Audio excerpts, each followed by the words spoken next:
Chairman সাহেব, তাহলে আপনি বলে দেন কি করা যায়। এখন না আমি কি করবো, মাঝখানে না আমার ভাসাইতেছো। এখন ভালো হয় তাহলে তোমরা যেহেতু দুই ভাই আমের, তাহলে বাড়িটা তুমি রেখে দাও। চেয়ারম্যান সাহেব, আমার কাছে অত টাকা নাই। এই নাও ভাত খাও।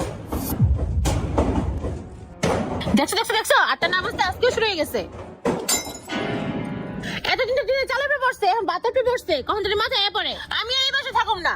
চুপ থাক, এত টাকা দিয়ে বাড়ি করছি কি চলে যাওয়ার জন্য? আমি আর শেষটা দেখে নেবো। দাঁড়া, দেখতেছি বাইরে কেন। আরে আরে তুমি ভাত খাও, আমি দেখতেছি, দাঁড়াও।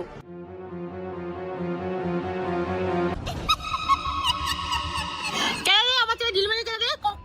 রে কি হইতো নাই, কেটাই যে মারে। হ্যাঁ, এটা কি দেখলাম?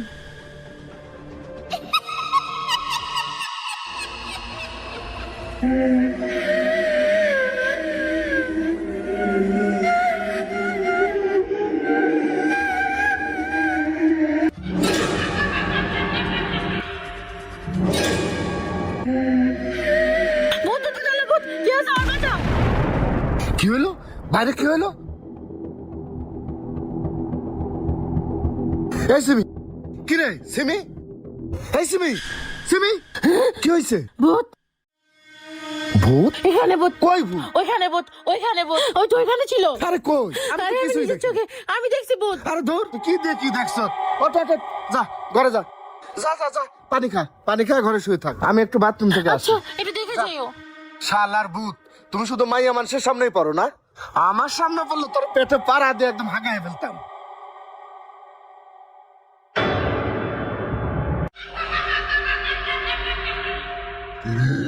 কি খবর? তুই বলে আমাকে মেরে ফেলবি?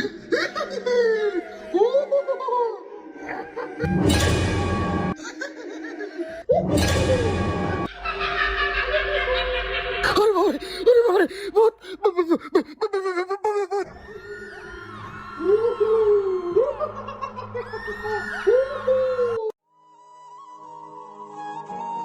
হ্যাঁ হ্যাঁ, এইগুলাই পরিষ্কার কর। তুই কি কোনো খবর রাখিস? এই যে জমিগুলো দেখতেছিস না, কয়দিন পরে এনে মেল কারখানা হবে। এই যে রাস্তাটা দেখতেছিস না, এটা 20 ফিট হবে। এই রাস্তাটা একবার হয়ে গেলি এই জমির দাম কি আন্দাজ হবে তুই জানিস? এই জায়গা দুটো দোকান করলি দুই ভাই ভালো করে চলতে পারতাম। তোরে বারবার কইছিলাম বাপের কবরটা বাড়ির সামনে দিস না, বাড়ির পিছনে দি। তুই কি করলি? আমাকে দেখাইয়া কবরটা বাড়ির সামনেই দিলি। ওই সময় আমি কবরটা বাধা দিলি, গ্রামের লোকে আমার দুনিয়ার কথা শুনি। শোন, এখনো সময় আছে, বাপের কবরটা উঠে যা বাড়ির পিছনে দিই। আর এখানে দুটো দোকান করলি, দোকান দুটো ভাড়া দিলি, দুই ভাই তুই ভালো টাকা ভাড়া পাবো। দেখো ভাই, বাপটা কি খালি আমার একার? তোমার বাপ না? বাপের শেষ ইচ্ছা ছিল তার মরার পর তার কবরটা যেন বাড়ির সামনে দেই। আমি আমার বাপের শেষ ইচ্ছা পূরণ করছি। এটা নিয়ে তুমি কথা কইও না, বাপের সম্পদ তো সাথে করে নিয়ে যায় নাই, একটু জায়গায় তো চাইছিল, এই জায়গায় কবর দিয়ে তার মনের আশাটা পূরণ করছে। হ্যাঁ, তুই বাপের কবর ধুয়ে দিয়ে পানি খা। বাপ মরে গেছে আর নেহার কবর ধরে বসে থাক। আসলে ভাই, সম্পত্তির লোভে তুমি অন্ধ হয়ে গেছো, শেষ পর্যন্ত বাবার কবরটা তুমি ছাড় দিচ্ছ না। এটা নিয়ে আর কোনো কথা হবে না, বাবার কবর দিকে তুমি নজর দিবা না, যাও। আচ্ছা ঠিক আছে, তোর যেটা ভালো হয় তুই সেটাই কর, তোরে আমার বুঝানটাই বৃথা।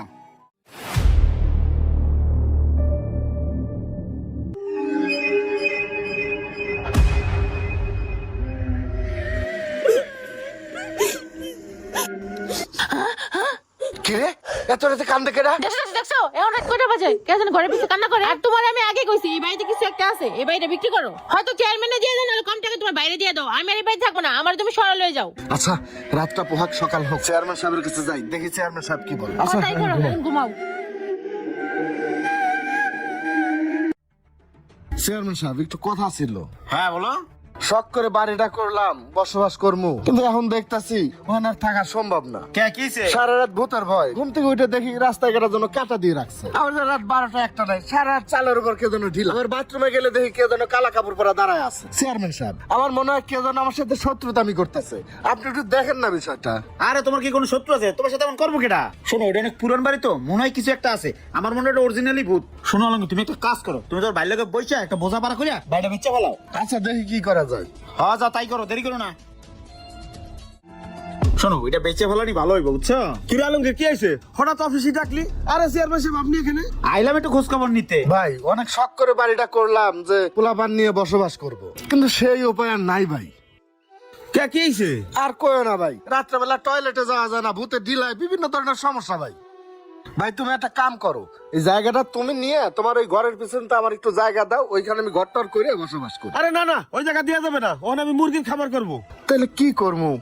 চেয়ারম্যান সাহেব, তাহলে আপনিই বলে দেন কি করা যায়। এখন না আমি কি করবো, মাঝখানে আমার ফাঁসাইতেছো। এখন ভালো হয় তাহলে তোমরা যেহেতু দুই ভাই আমির, তাহলে বাড়িটা তুমিই রেখে দাও।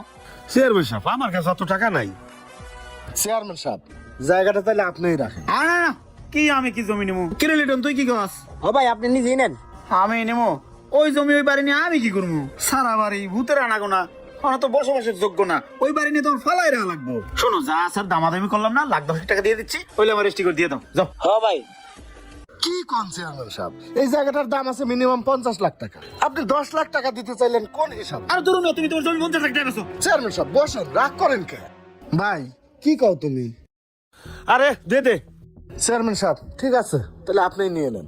হ্যাঁ হ্যাঁ আপনারই দিলাম। ঠিক আছে, তাহলে কালকে রেজিস্ট্রি করে দিও, আমি তুমি একটু থাইকো। আচ্ছা চেয়ারম্যান সাহেব। আচ্ছা ঠিক আছে ভাই। লিটন চল। হ চলেন চেয়ারম্যান সাহেব। হ্যাঁ আমি দাঁড়াও দাঁড়াও। আরে চেয়ারম্যান সাহেব আপনি? জমি তো তোমার নিয়ে দিলাম, তাহলে আমার খরচা পাতিটা দিয়ে দিও। বড়ক যাইবো না বিকালবেলা, তাহলে 2 লাখ দিয়ে দিও। বড়ক বিকালবেলা বাড়িতে গিয়ে টাকাটা নিয়ে আইস। আচ্ছা ঠিক আছে ভাই। আচ্ছা আমি একটা ভালো কথা, তোমাকে ওই সারা বাড়িটা কি আসলে ভূত কিছু আছে? থাকলেও থাকতে পারে। ও তুমি আসলে একটা মালিক, ছোট বাড়ি থেকে কেমনে ফুসলাই ফুসলাই জমিটা নিয়ে নিলা, তো আবার কম দামে। তুমি আসলে পারো, যাও বড়ক চল। ঠিক আছে চেয়ারম্যান সাহেব। বড়ক এখনই সময় ওকে 2 মধ্যে একটা পেস লাগাইয়া ওগর সব সম্পত্তি আমি দখল করবো। আমির কত বড় হারামি, বাইরে ভাই ভূতের ভয় দেখায়। এই আলমগীর ধরো ধরো, তোমারই খুঁজতেছি। কেন চেয়ারম্যান সাহেব কি হয়েছে? গোপন একটা কথা না বললেও পারতাছি না, ওই যে সারা বাড়িটা যে বেচলা ওইটা কে নিছে জানো? আপনি নিছেন? আরে মূর্খ, আমি নেই নাই, তোমার বড় ভাই আমারে দিয়ে নেওয়াইছে। তুমি তো মূর্খ মানুষ, লেখাপড়া জানো না, কই সিগনেচার করছো তা তো বুঝো না। আরে আমিও তো ভুল করে ফেলাইছি, বুঝতে পারি না, কিন্তু তোমার ভাই তো একটা আস্তা হারামি, 1 নম্বরের বাটপার। আলমগীর শোনো, ওই বাড়িতে ভূত টুত কিছু নাই, আসলে ওখানে কি আছে শোনো, তাহলে কান ডাকাও। বুঝবি ঠেলা এবার। বাবা রাজ কাজ হইলো? আরে আব্বা কাজ হইছে মানে 100% কাজ হয়ে গেছে গা। শোন, যে কোনো মূল্যর বিনিময় ওই বাড়ি আমার লাগবো। চেয়ারম্যানটা ম্যানেজ করে লাইছি। আরে বড় যে ভয় দেখেছে ওই খালি বাড়ি না, এই রেসেরা পালাইবো। আচ্ছা ঠিক আছে, তুই সারা রাত কষ্ট করছিস, আমি যে বিশ্রাম করছি। দেহি তুই এই বাড়িতে কিভাবে থাকিস? এই বাড়ি তুই আমারে না দিয়ে যাবি কই? তোমার ভাই পোলার দিয়ে এই কাম করাইয়া তোমার ভয় দেয় খেদাইছে, এই জমিটা খালি হ্যান্ড নামে নেওয়ার লেগে, বুঝতে পারছো? কি আমার আপন মার পেটের ভাই হয়ে আমার সাথে এত বড় একটা বেইমানি করলো?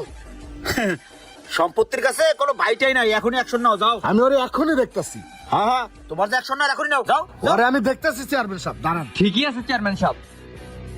আমির, হ্যাঁ আমির, এদিকে আয়, বাইরে আয়। কিরে তোর সাহস তো কম না, তুই আমার নাম ধরে ডাকতেছিস? কি হইছে? তোমার নাম ধরে ডাকবো না? বাপটা মরে যাওয়ার পরে আমি তোমার বাপের আসনে বসাইছিলাম, আর আজকে তুমি সম্পত্তির লোভে অন্ধ হয়ে গেছো।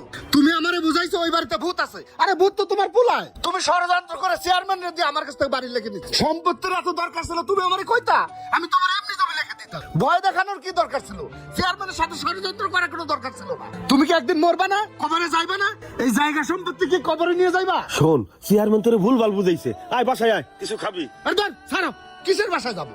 চেয়ারম্যান আমারে ভুলভাল বুঝায় নাই, ভুলভাল বুঝাইছো তুমি, ভূতের ভয় দেখাইছো তুমি, ষড়যন্ত্র করছো তো তুমি। থাকো তুমি তোমার সম্পত্তি, তোমার মতো ভাই আমার দরকার নাই। শালা চেয়ারম্যান আমার হাতে বেইমানি করলো।